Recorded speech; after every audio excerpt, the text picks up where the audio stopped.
रत्नस्य ओम आदित्य ब्रह्मस्य आकाशाय नमः आकाशाय नमः आकाशाय नमः अपूर्व्या विच्यते प्रिया दिवा अश्विने नमः अश्विने नमः अश्विने नमः ओम क्षेत्रस्य पतिना वयं हिते नवेदयामि गामश्वं पोषित्वास्तुं राजक्षत्रपालाय चित्रपालाय नमः चित्रपालाय नमः ओम वास्तवस्मते प्रतिज्ञानि अस्मानमेषो अनमिवो भवानाः यत्त्वमहे प्रतितन्नो जुषस्व शन्नो भव द्विपदे शन्ति वास्तवस्मते नमः वास्तवस्मते नमः वास्तवस्मते नमः वास्तवस्मते नमः ओम इंद्र विश्वा अविरुद्ध सवित्रविच संगीरा प्रतितम कथनाम वादनम सत्पतिम पते परमेश्वर मीच आहे याची संख्या बाळगू नको याविषयी संशय बाळगू नको तेव्हा धर्माने विचारले कृष्णा मला अनंत व्रताचे महात्म्य व विधी सांगा जे व्रत केले असता काय पुण्यफळ लागतो ते सांगा हे आणि तुला तुम्ही कोणी केलं होतं तेही मला सांगा कृष्ण म्हणाले हे राजा पूर्वी कृतयुगाचे छाये एक सुमंतू नावाचा एक ब्राह्मण होता त्या ब्राह्मणानं एक वसिष्ठ गोत्रामधल्या भृगू नावाच्या ब्राह्मणाची कन्या जिचं नाव होतं शिला काय तिच्याशी त्याने विवाह केला होता मग काही वर्षामध्येच त्यांच्या दोघांपासून एक संत झाली मुलगी त्यांना झाली तर भृगू नामक ब्राह्मणाची दीक्षा कन्या दीक्षा नावाची होती सुमंतूने तिला वेदोक्त विधीने वरले म्हणजे त्या दीक्षेबरोबर लग्न लावलं त्या काळात दाम्पत्याला सुरक्षित कन्या झाली तिचे नाव शिला असे ठेवले ती शिला सुशील होती ती पित्याच्या घरी राहत असता तिची माता ज्वरदहाने म्हणजे तापीनं पीडित झाली ती अत्यंत वेदनाने व्याकुळ झाली तिला त्या वेदना सहन न झाल्यामुळे तिने नदीत जाऊन देहत्याग केला ती स्वर्गात गेली नंतर त्या सुमंतूने धर्मपुरुष नावाच्या ब्राह्मणाच्या कन्येशी विवाह केला तिचे नाव होतं दृष्टीला ती दुसरी पत्नी स्वभावाने कर्कश क्रोधी भानखोर अशी होती ती शिला आपल्या वडिलाच्या घरी जाऊन पित्याचे घर जाळून स्वच्छ ठेवली सजवे नाना प्रकारची सुंदर चित्रे ती घराच्या भिंतीवर खांबावर काढत द्वारावर उंबरठ्यावर काढत असते पिवळी शिवण लाल रंगाची उत्तम रांगोळी रेखून अंगण सुशोभित करी हळूहळू बाल्यावस्था संपूर्ण ती उपोण झाली तिला कोणता वर योग्य आहे याचा विचार तिचा पिता करू लागला व ती चिंता त्याला लागून राहिली पण त्याची चिंता लवकरच दूर झाली कारण श्रेष्ठ वेदवेदामध्ये कौंडन्य नावाचा ऋषी त्याच्यामध्ये आला त्या ठिकाणी मुलीला शिलेला त्या कौंडन्याने पाहिलं आणि पाहता असताना म्हणले की बाबा या तुझ्या मुलीला मी वरावं त्यावर लग्न करावं अशी माझी इच्छा आहे मग मुलीने ह्या कौंडन्याकडे पाहिलं हा देखील विद्वान होता त्यामुळं दोघांचंही मन एकवर बसल्यामुळं त्या समुद्र विचार आपण काय करावं दोघांचं लग्न लावून द्यावं मग ती लग्न त्यांनी त्या ठिकाणी विधी योग्य विधी करून लग्न लावून दिलं त्या प्रसंगात निमंत्रित स्वाशिनी स्त्रियांनी मंगलगीते म्हटले ब्राह्मण स्वस्ती वाचन करू लागले भाट लोक जयभाट करू लागले विवाह समारंभ आठवल्यानंतर सुमंत आपल्या दृष्टीला नावाच्या कर्त्या पूजन करीत आहे जवळ गेली म्हणजे तुम्ही हे काय कशाची पूजा करता काय नाही त्याच्यासाठी आम्ही या ठिकाणी जनार्दन वासुदेवाचा मी या ठिकाणी पूजन करत आहोत तिने विचारले आपण हे पूजा व्रताने काय करतात या व्रताचं नाव काय आहे त्यावेळी त्या सुस्वभावी सुवासिनी म्हटलं हे मुली हे अनंताचं व्रत आहे आम्ही अनंताची पूजन करत आहोत त्यांच्या व्रताचे महात्म्य सांगितले तेव्हा ती म्हणाली असे जर काही उत्तम व्रत आहे तर ते मी पण व्रत करेन त्या व्रताचा विधी काय आहे दान कोणते केले पाहिजे पूजन कोणाचे व कसे करायचे असते कृपा करून समजावून सांगा त्या स्त्रिया म्हणाल्या शिले एक शेर धान्य घेऊन त्याचे घरात पक्व पुल्लिंग वाचक जसे की अनारसे लाडू अशा प्रकारच्या नैवेद्य करावा पक्वान्न करावे जसे लाडू अनारसा त्यातले अर्धे ब्राह्मणाला द्यावे आणि अर्धे आपण सेवन करावे ब्राह्मणाला द्यावे भक्षण करावे ब्राह्मणांना यथाशक्ती दक्षिणा द्यावी कृपणपणा करू नये सरोवराच्या तीरी आणि नदी तीरी हे व्रत करावे कथा श्रवण करावे. दरवाजा 5 पानाचा किंवा 7 पानाचा शेषनाग करून तो परवीत ठेवावा. आपण स्नान करून शुचिर्भूत होऊन शेषाची पूजा करावी. त्याच्यामुळे मंडल देवतावर केशर कुंकुम चर्चित एक पवित्र दोरक अनंत म्हणून ठेवावा. त्या दोरकास 14 गाठी असाव्यात. त्या अनंताची गंध फूल धूप दीप नैवेद्य आदीने पूजा करावी. नंतर तो चतुर्दश ग्रंथीयुक्त दोरक जर व्रत करणारा पुरुष असेल त्याने उजव्या मनगटाला बांधावा. जर स्त्री असेल तिनं डाव्या मनगटाला तो बांधावा. आणि बांधत असताना हा मंत्र म्हणावा. अनंत संसार समुद्र मग्न सम्य वासुदेव अनंत रूपे विनियोजयस्व हे अणुसूत्राय नमो नमस्ते. हे वासुदेवा अंतपार राहील अशा या संसार रूपे महासमुद्रात बुडालेला जो मी माझा उद्धार करा आणि मला तुमच्या अनंतात मिळा. अशा अनंताला असं नमस्कार असो. याप्रमाणे हस्तामध्ये दोरक बांधून अनंत व्रताची कथा श्रवण करावी. विश्वरूप जो नारायण त्याचे चिंतन करेल स्वचित्ताने भोजन करावे. कोणत्याही म्हणे आपण स्वग्रहात जावे असा याचा व्रतविधी आहे. कृष्ण म्हणाला हे राजेंद्रा स्त्रियाचे ते वचन ऐकून शीला आनंदित झाले. तिने स्त्रियाकडून ते व्रत समजावून घेतलं. व्रताचा स्वीकार केला. तेथेच तिने आनंद रूपी दोरक आपल्या जवळ मागून घेतला आणि त्याची पूजा केली. जवळचे पक्वान्न चुरार होता त्यातला अर्धा ब्राह्मणाला दान दिला. अर्धा आपण बक्षीस बैलगाडीत बसली स्त्री तिने हातात दोरक बांधला होता. तो यथाकाळ पतीबरोबर पतिग्रही आहे. तिने केलेला व्रताचा प्रभाव लगेच दिसू लागला. कौंडल्य ऋषीचा आश्रम पुष्कळ गोधनाने व लक्ष्मी व धनधान्याने संबंध झाला. अनेक शिष्य शिकण्याकरता येऊ लागले. अनेक अतिथी येऊ लागले. त्यांचे आदरातिथ्य होऊ लागले.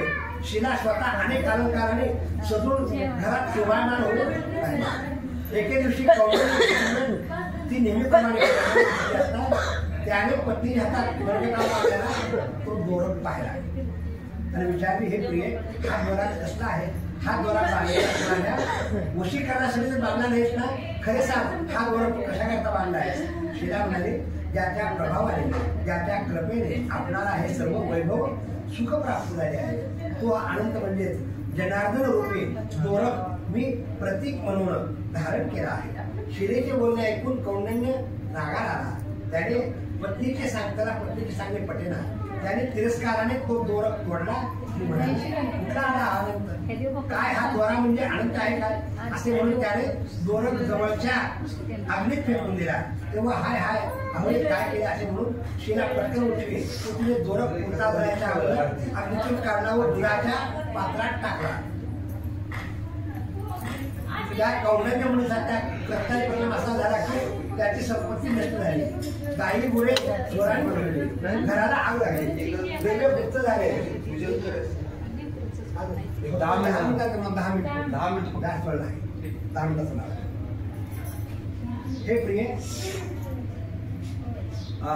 त्याने तो दोरक आधी टाकला. त्या दोषामुळे सर्व दारिद्र्य प्राप्त झाले. लोकांमध्ये कोणी भाषण केले. तो म्हणाला हे प्रिय मला हा शोक प्राप्त होण्याचं काय कारण मिळते असं नाही. माझे अत्यंत भांडे होतात. लोक माझ्याशी बोलण्यास टाळतात. मन सतत विषण्ण असते. शरीराची अनेक वेदना होत असतात. वस्तूला काही प्रमाण झाला असतात ते तुला माहित आहे का. आपली स्थिती जाऊन त्यासाठी उपाय तुला ठाऊक आहे का. तिला म्हणाली आपल्याकडून अनंत देवाचा अपराध झाला आहे. त्यामुळे हा दोरक आग्नेत टाकल्यामुळे तुम्हाला दुःख भोगावं लागत आहे. तुम्ही काय करा तो अनंत देव प्रसन्न होण्यासाठी प्रयत्न करा. शिला आपल्या स्मरण झाले. खूप वाईट वाटले. मग मनानं आनंदाला शरण गेला. त्याला पश्चाताप होऊन निराहारी राहून तपश्चर्या करा म्हणून अरण्यात ठेवून गेला. तेथे आनंदाचे ध्यान करू लागला आणि मनाशी बोलू लागला मला त्या आनंदाचे कोठेमध्ये दर्शन होईल. ज्याच्या प्रकारे मला वैभव प्राप्त झाले आणि ज्याचा अपमान केला म्हणून सर्व तो मृत्यू झाला आहे. तो पुन्हा प्रसन्न कसा होईल चिंतन करीत असताना त्याला पुढे एक आंब्याचा वृक्ष टाकला. तो वृक्ष मोठा होता. त्याला भयंकर फळे लागले होते. त्याला एकही पक्षी बसला होता. त्या प्रत्येक फळामध्ये किडे भरलेले होते. पुढे गेला त्याला एक गाय लागली. सर्वोच्च देवी गाय लागली. गायला विचारलं तुम्ही पुढे आनंद पाहिला आहे का. आम्ही आनंद पाहिला. पुढे बैल पाहिला.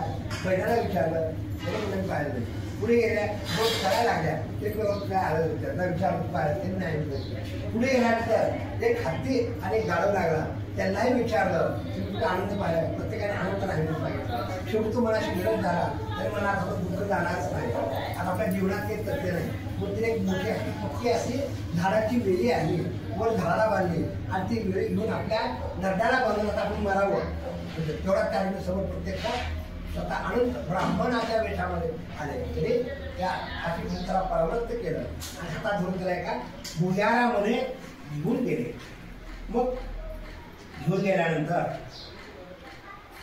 पृथ्वीच्या पोटात दोघे जातात अनंताने ब्राह्मणाचे रूप टाकून स्वतःच्या चतुर्भुज दिव्यात स्वरूपात कौंडिन्याला दर्शन दिले त्यात शंख चक्र गदा पद्म कौस्तुभ वनमाला मुकुट कुंडले धारण केले होते त्याच्यासमोर गरुड आणि पाठीभागी नंदसुनंदाने पार्श्वत उभे होते त्याचे दर्शन होतात कौंडिन्याने त्यासाठी नमस्कार केला त्याने त्या अनंताची स्तुती केली तो प्रसन्न होऊन त्या देवाने कौंडिन्याला काय हवं आहे सांगण्यात विचारले तेव्हा कौंडिन्याने म्हणाला माझ्यातून अनंताचा अपराध झाला आहे आणि सर्व वैभव माझे गेले आहे आता असं म्हणलं तर त्या पापाची शांती कशी होईल किंवा मला पूर्वस्थिती सुखाची स्थिती कशी प्राप्त होईल त्यावर कौंडिन्याला की अनंत म्हणाले तू आता आपल्या घरी जा विलंब करू नकोस भक्तीपूर्वक 14 वर्ष तू अनंताचे व्रत आचरण कर त्याने तू सर्व पापाकडून मुक्त होशील व तुला पुत्र पौत्राची प्राप्ती होऊन तू सर्व लौकिक भोग भोगून निरंतर माझे स्मरण राहिल्यामुळे देहांतरानंतर मला येऊन मिळशील तुला दुसरा वर देतो की जो कोणी हे शुभ हे अनंत व्रत करेल व हे सर्व आख्यान श्रवण करेल किंवा वाटेल तोही पापरहित होऊन शेवटी परमगतीस पावेल आता तू ज्या मार्गाने आलास त्या मार्गाने परत जा तेव्हा कौंडिन्य विचारले प्रभू मी आपल्या दर्शनाने धन्य झालो मी 14 वर्ष अनंत व्रत निश्चित तो तिथवर म्हणून विचारतो की मला रस्त्यामध्ये तो आंब्याचे झाड दिसलं जी गाय पाहिलं जी बैल पाहिलं जी गाडं हत्ती पाहिलं तळ्या पाहिलं ते नेमकी कोण होते ते आनंद म्हणे बाबा रे तू जो आम्रवृक्ष पाहिलास तो पूर्वजन्मी वेदशास्त्र पण असा ब्राह्मण होता त्याकडे भरपूर असं ज्ञान होतं पण त्यानं ते ज्ञान आपल्या शिष्याला शिकवलं नाही आणि ह्या जन्मात तो वृक्ष झाला आणि जसं ज्ञान वाया गेलं त्याची फळपण या जन्मातून वाया जात आहे की जी गाय पाहिलीस ती पृथ्वी आहे जो बैल पाहिलास तो धर्म आहे जर जो तळा पाहिलास त्या पूर्वी जन्मामध्ये सख्या बहिणी होत्या आणि त्याने दानधर्म करायच्या वेळेला एकमेकाला दानधर्म करायचा दुसरं कोणाला द्यायचंच नाही कृपणपणा केला म्हणून ह्या जन्मामध्ये येऊन ते तळ्या झाल्या एकमेकाला आधारात बसलेला आणि जो गाढव पाहिलास हा तुझा अहंकार आहे जो हत्ती पाहिलास हा तुझा मध आहे असं सांगितल्यानंतर देवाने जर वाढत त्याकडे आश्चर्य झाले हा सर्व प्रकार पडला हा सर्व प्रकार घडला स्वप्नेचे सत्य असे वाटू लागले पुन्हा तो कौंडिन्य घराला जवळपास 14 वर्षापर्यंत हे अनंताचं व्रत आचरण केलं वरदानाप्रमाणे शेवटी सगळ्या प्रकारची सुख शेवटी अनंतात विलीन झाला एवढे सांगून कृष्ण धर्मराजा म्हणे बाबा हे राजा तू पण काय कर या अज्ञातवासातून सुखरूपपणे मुक्त होशील 12 वर्षात पृथ्वी राज्य करशील त्यासाठी अनंताचे व्रत आचरण कर हे व्रत मी तुला कथन केले हाच दुःखमुक्तीचा उपाय आहे ही कथा स्वतः पठण करेल किंवा श्रवण करेल तो पापरहित होऊन आणखी अनंताच्या हरिपदाला पावेल जे या संसारूपी घर आत्म्यातील गुहामध्ये सुखाने विहार करू ते जर त्रिभुवनेश्वराच्या अनंताचे व्रत करतील आपल्या उजव्या हातावर 14 ग्रंथीचा अभिमंत्रित पवित्र दोर धारण करतील ते अनंताच्या स्मरण करीत ऐहिक ऐश्वर प्राप्त होऊन शेवटी वैकुंठास अर्थात अनंत उपाधी प्राप्त होतील आता काय करा जे स्वयंपाक केला असेल ते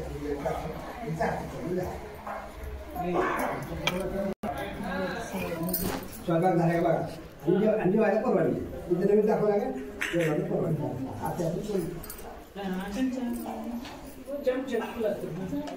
निवेद्यानां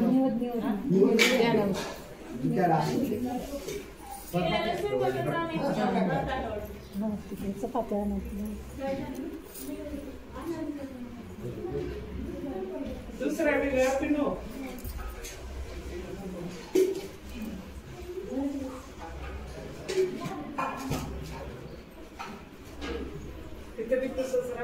वाचणारे वाचते करणारे करते एक बी ऐकत नाही तिथं त्या देवळात वाडीला अर्थ सांगणारे सांगते एकजुटीनं करते लोक पाणी काही भरते असं दोघं लागते म्हणूनच म्हणले मला तिकडं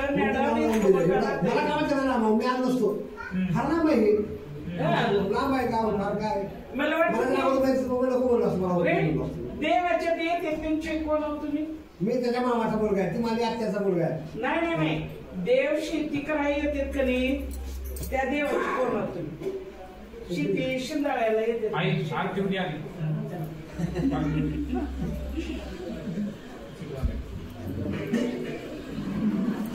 कार्तिला म्हणून करा म्हणून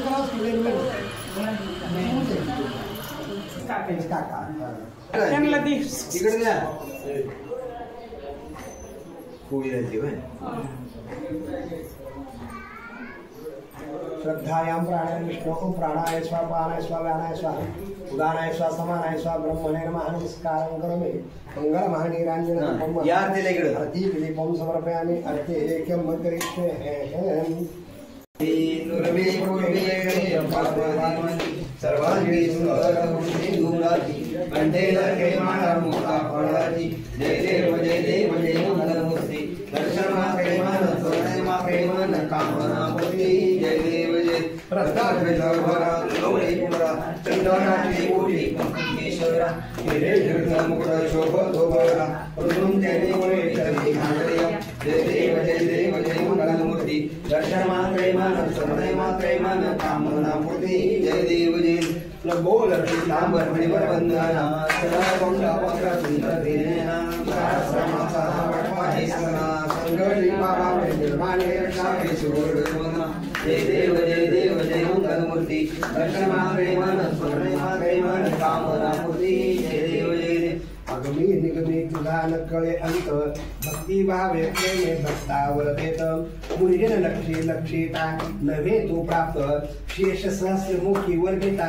श्रमत जय देव जय श्री अनंता आरती व वाळू तुझ आनंद भरिता जय देव भाद्रपद चतुर्दशी व्रत जे जन आचरते षोडश पूजा करून ब्राह्मण पूजिते बोधून वायन 14 द्विजासी अर्पिते ज्याची सर्व सिद्धी देती श्रीपते जय देव जय श्री अनंता आरती व वाळू तुझ आनंद भरिता जय देव कौंडन्य ब्राह्मण व्रत हे आचारला करुणासागर तया प्रसन्न झाला भक्तीचा अंकुर त्रिभुवनी विस्तारला एका जनार्दनी चरणी निघाला जय देव जय श्री अनंता आरती व वाळू तुझ आनंद भरिता जय देव कर्पूर गौरम करुणावतारम संसार सारं भुजगेन्द्रहारं सदा वसन्तं हृदयारविन्दे भवं भवानी नमामि ओम देवास्तानि धर्माणि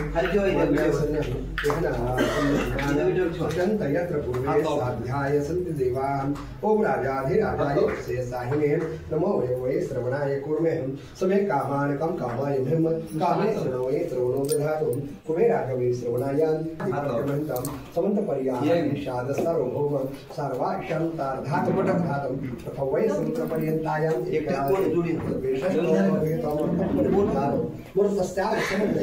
अवीक्षतस्य कामप्रिय विश्वे देवाः सभासदयते पुष्पांजलिं समर्पयामि मंत्र पुष्पांजलिं समर्पयामि नमस्कारं करोमि यानि कार्याणि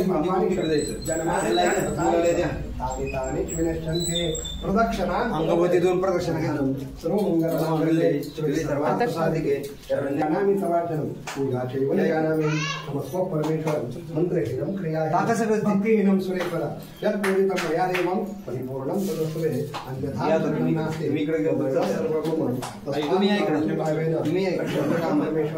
गतं पापं गतं दुःखं पुण्यार्थे प्रदक्षिणा स्मृत्यांचे नामोक्तम तपो यज्ञ संपूर्णता याते सत्यो वंदे तमाक्षतम प्रमादात पूर्वतां कर्म प्रत्यवेत्या धुरुषीय स्मरणादेव तद विष्णु संपूर्ण स्थिति स्मृति मन विष्णवे नमो विष्णवे नमो विष्णवे नमः अनेन यथा ज्ञानेन यथा मिलितोच्चाद्रवेन ध्याना अवानादितेन श्री सकल अवाहित देवता श्रीमद अनंत देवता सकल अवाहित देवता प्रियंता वृत्तच्छा श्री मना कृष्णार्पण नमस्ते मना नमो देवे महादेवे शिवाय सतते नमः नमो प्रकृते भद्राय नियता प्रणता स्वतः ओम शांति शांति शांति पण हे सकल अवाहित देवतानो आम्ही तुमचे पूजन तुमच्याच दिलेल्या वैभवानुसार यथोचित रीतीने पूर्ण केले आहे तरी तुमची सर्वांची कृपा माझ्यावर व माझ्या कुटुंबियावर सातत्याने असू द्यावी हीच आपल्या चरणी विनम्र प्रार्थना अवाहित देवता नमस्कार करोमि यजमान असते जलम शिपका बसा अर्घस्थाने असा काय करणार काय नाही हो का हे शब्द आपण सांगितले तुम्ही दामून सांगितलं काय नामे प्रत्येक नामे यजमान असतं कल्याण होतो सर्व अनिष्ट विनाश नसतो म्हणून आता तुम्ही उठा मुलीला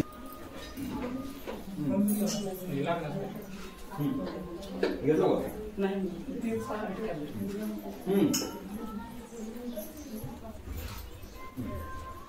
क्या